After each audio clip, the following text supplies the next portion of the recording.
Baik, bertemu kembali dalam Personal SY. Kita ambil daripada bawah hari ini untuk naik ke atas. Inilah perbincangan kita. Kita mula daripada bawah dulu untuk kita melihat cabaran-cabaran utama menjaga anak-anak berkeperluan khas ini. Kalau saya dengar apa yang dikongsikan oleh Puan Baini, tak semua ibu bapa boleh handle perkara itu. Terutama sekali berkaitan dengan emosi. Ibu bapa tak marah anak ni jarang-jarang berlaku lah. Ibu bapa kita, saya sebagai pak saudara pun marah kalau anak saudara degil. Dalam soal ini, kalau anak-anak yang tantrum ataupun kita faham keadaan dia, kalau kita nak marah ini, macam mana kita nak marah mereka supaya mereka faham? Sebab marah ini sifat normal manusia. Mungkin Puan boleh kongsikan kepada kita. Okey. Kalau Hafiz cakap, anak tantrum kita nak marah. So it's not a good approach lah. Dia bukan approach yang baik. Sepatutnya kita, kalau kita rasa nak marah, kita calm down dulu. Ibu bapa tu kena dalam keadaan relax dulu. Bila kita dah calm, and then anak-anak pun senang untuk kita uruskan. Kalau mak pun marah, anak pun tantrum, dua-dua naik. Kan? Pening suami. So kalau you nak cakap macam mana kita dalam keadaan marah, kita nak marah anak. It's not a good approach. Okay. So you kena calm down dulu, and then maybe I can suggest kalau ibu atau bapa boleh buat relaxation teknik dulu. Okay. And then anak macam mana kita nak kurangkan tantrum dia atau nak bagi dia relax, kita boleh ajar relaxation techniques juga. Macam mana buat relaxation technique dengan kanak-kanak? Senang je. Kita ambil bubble tu, yang bubble kita tiup pergi taman tu kan. Kita ajar dia, okey, tarik nafas. And then kita hembus pelan-pelan, tarik nafas melalui hidung, hembus balon tu supaya kita dapat balon lebih besar, hembus panjang lama-lama. So that dia akan belajar macam mana nak tarik nafas dan hembus nafas. So bila dia dah buat selalu, dan kita make it fun. So bila dia dah buat selalu, bila dia tantrum, okey, tarik nafas. So dia akan take a deep breath, and then dia tahu dah nak buat macam mana. Kita kata rutin tadilah. Ya. Tapi mungkin juga ada setengah ibu bapa ni yang berpandangan bahawa kalau anak tu contoh ada buat silap, letakkan dia 5 minit, pandang dinding. Denda yang macam tu. Adakah ini membantu dalam mengawal emosi anak-anak dan juga ibu bapa sendiri sebenarnya? Okey. Ada kajian menyatakan walaupun nampak macam gentle kan, kita tak marah pun, kita suruh dia duduk tepi je. Tapi sebenarnya tak bagus juga. Walaupun nampak macam bagus, tapi ada side effect dia lah. Okey. Contoh kalau kita nak tegur anak lah. Kita first tadi macam saya cakap, kita calm down dulu. Kita berada dalam emosi yang stabil. Dan kita pastikan anak kita dalam emosi yang stabil juga. Lepas tu bila ada dua-dua stabil, baru kita boleh bercakap dengan baik. Jadi anak tu dia akan dengar, dapat receive message dengan lebih baik dalam keadaan bila dia emosi dia lebih stabil. Kalau emosi dia pun tak stabil, kita tak stabil, dua-dua tak receive message dan tak boleh proses message. Jadi macam okey, terus. Banyak soalan nak tanya ni. Okey, kalau Puan Baini, saya nak tanya Puan Baini dulu terlebih dahulu berkenaan dengan penjagaan anak ini juga. Kita lihat bahawa dua-dua ini memerlukan keperluan yang utama, perhatian yang sangat penuh untuk daripada ibu bapa kepada mereka. Untuk dua anak ini, siapa yang lebih banyak perlu diberi perhatian berdasarkan kepada diagnosis yang disahkan oleh doktor? Saya cakap terang lah. Saya ada 2 anak, satu ADHD, satu autism. Jaga yang autism ni tak susah sangat berbanding dengan menjaga yang ADHD. Sebab ADHD ni dia hyper. Saya dah cuba macam-macam metod, bagi mainan, bagi slime. Dia boleh fokus benda tu paling-paling cemerlang pun 5 ke 7 minit je. Lepas tu dia boring, dia nak benda yang lain pula. Dia nak next. What's next? Adik dia, kalau kita bagi dia mainan ataupun kita bagi dia buku warna, dia boleh fokus dan dia boleh mewarna dengan tenang. Dia takkan kacau orang sebab anak saya ni bukan jenis yang akan jumpa semua orang kacau ke apa tak. Sebab dia lebih kepada diri dia sendiri. Dia punya sanctuary sendiri dalam ruang dia sahaja. Jadi bila keperluan tu tak match, masalah kita orang sebenarnya bila abang dia akan trigger adik dia bila mana apa juga yang adik dia ada, itu yang abang dia nak. Kalau saya beli 2 baju, satu baju colour orange, satu baju colour kuning, saya bagi yang colour orange ni pada adik dia lah. Yang adik dia pegang tu yang dia nak. Okey, fine puan, janganlah beli kali yang beza, beli kali yang sama. Okey, betul. Saya beli 2 warna yang sama. Dua-dua dapat colour merah.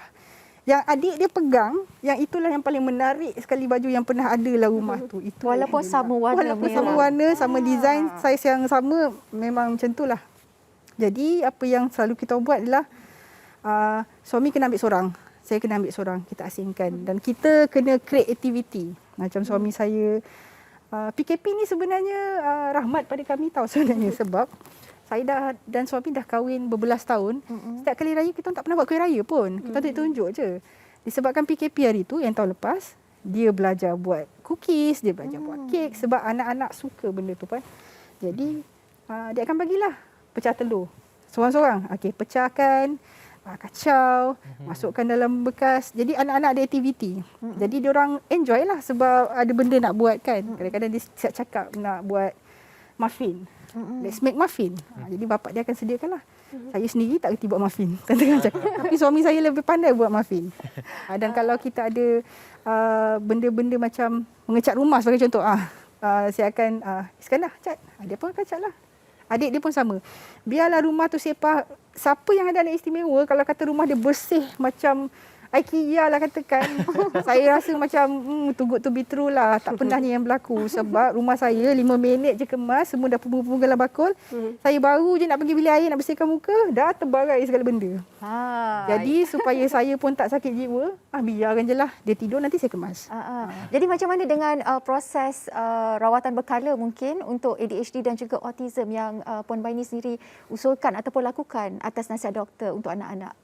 Dia dua penyakit ini dia bukanlah penyakit yang ada ubat yang spesifik tau. Contohnya kalau awak demam, awak ambil ubat ni. Kalau kita tak sihat, kita ambil paracetamol contohlah. Dia tak ada satu ubat pun yang kalau kita consume sampai certain umur, benda ni akan hilang. Sebab memang ada dalam psikologi anak-anak. Cuma saya dan suami, kita cuba penuhi apa juga yang tak ada pada anak-anak. Sebagai contoh, kalau dia tak boleh bercakap, kita hantar speech therapy. Kalau dia ada kesukaran motor skill, kita hantar occupational therapy lah. Dan kena ingat, untuk menjaga anak-anak istimewa ni, bukan semua tadika dan sekolah menerima.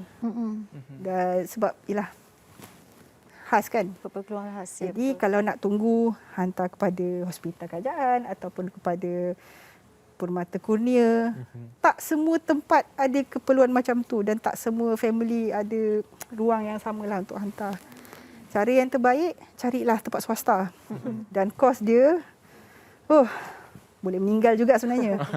Cuma pandai-pandailah adakan komunikasi yang baik antara dua pasangan macam mana kita nak mengurus keuangan kita. Sebab itu satu tip Itu penting satu tu tip penting, betul. Baik Puan Najwa, kalau kita lihat sekarang rentas negeri dah dibenarkan. Kita sekarang nak bergerak kepada fasa endemik pasca COVID-19 ini. Kalau kita lihat keadaan PKP, pastinya macam Puan Baini kata, satu rahmat kepada keluarga Puan Baini sendiri. Kepada keluarga lain mungkin memberi tekanan-tekanan tertentu. Apa ibu bapa ataupun guru lah secara khususnya boleh jangkakan kesihatan dan juga psikologi kanak-kanak selepas habisnya COVID ini nanti? Okey. Mungkin saya boleh berkongsi sedikitlah tentang statistik. Statistik masalah mental di kalangan kanak-kanak yang kita ada pada tahun 2019. Waktu tu belum pandemik lagi. Kita ada 424,000 kanak-kanak yang mengalami berdepan dengan masalah kesihatan mental. So, what do you expect bila ada pandemik COVID-19? Dalam masa 2 tahun, dengan terkurung dekat rumah, dengan tak pergi sekolah, for sure the statistik akan lagi tinggi daripada 424,000 tu. So, cabaran yang ibu dan ayah kita boleh expect, juga guru nanti, adalah akan menerima lebih banyak atau ramai kanak-kanak yang mungkin akan ada new onset. Sebelum ni tak ada. Tak ada masalah, tiba-tiba bila pandemik dah develop, dah ada simptom-simptom masalah kesihatan mental. So, cabaran untuk ibu bapa, satu, the statistik lagi tinggi, dan kedua, dia tak tahu apa itu kesihatan mental. Jadi kita kurang cakna, kita tak tahu nak buat apa. Kalau kita tahu nak buat apa. Bila kita tahu, kita akan cari lagi, belajar lagi. Dengan ilmu tu kita tahu bila ada berdepan dengan anak-anak yang bermasalah kesihatan mental atau guru berdepan dengan pelajar yang mengalami masalah kesihatan mental, kita tahu how to act, macam mana kita nak dapatkan bantuan kesihatan mental, apa dia punya flow dia, apa yang kita boleh bantu sebelum kita boleh dapatkan bantuan profesional. So dengan ilmu, insya-Allah cabaran-cabaran dapat dihadapilah. Tapi yang ini saya suka satu benda yang bila berkaitan dengan pemakanan anak-anak juga. Ada sesetengah jurnal yang mengatakan bahawa jika anak ni banyak makan gula, benda-benda yang manis-manis, boleh menyebabkan mereka menghadapi tahap kesihatan mental yang tertentu.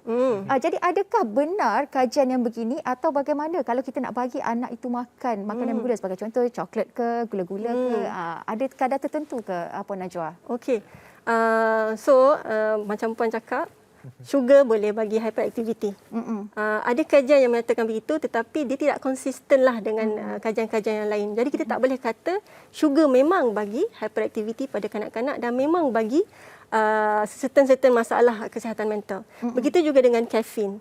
Apa yang kita boleh amalkan adalah makan makanan yang seimbang, diet yang baik, yang halal wa tayyib kan. Jadi dengan makan secara moderate, tak terlalu lebih, insya-Allah makan apa-apa pun okey. Mungkin sikit daripada Puan Baini pesan kepada mereka ibu bapa yang akanlah mungkin mengalami ataupun berdepan dengan situasi sama dengan Puan Baini. Pada saya penerimaan tu penting. Memang awal-awal akan ada kesukaran untuk menerima dan digest lah apa nak jadi.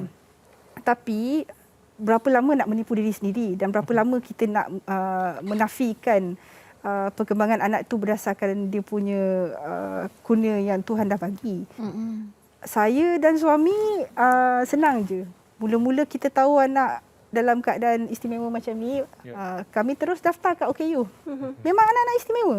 Apa nak nafikan? Betul. Dan kami tak adalah ambitious hantar dia sekolah supaya dia bersaing dengan kanak-kanak normal. Mana tahu satu hari nanti dia jadi normal. Kalau dapat, rezeki tuan-tuan dan puan-puan lah. Tapi benda macam tu tak terjadi pada keluarga saya. Saya tak nak anak saya pula jadi mental. Kita paksa dia masuk sekolah aliran biasa. Dia kena bersaing dengan budak-budak yang normal. Yang bila dia orang bersembang pun anak saya ada difficulties, kesukaran untuk faham. Dan kami sangat takut kalau dia jadi mangsa buli pula. Jadi kita masuk kalau dia di kelompok dia supaya dia boleh bersaing di situ dan dia mendapat pendidikan yang sesuai di situ. Sebab tak adil untuk cikgu yang tiada kepakaran untuk mengasuh kanak-kanak berkeluhan khas. Kita tempatkan pula dia di tempat yang normal. Dia bukan nak tengok anak kita je, anak-anak orang lain macam mana.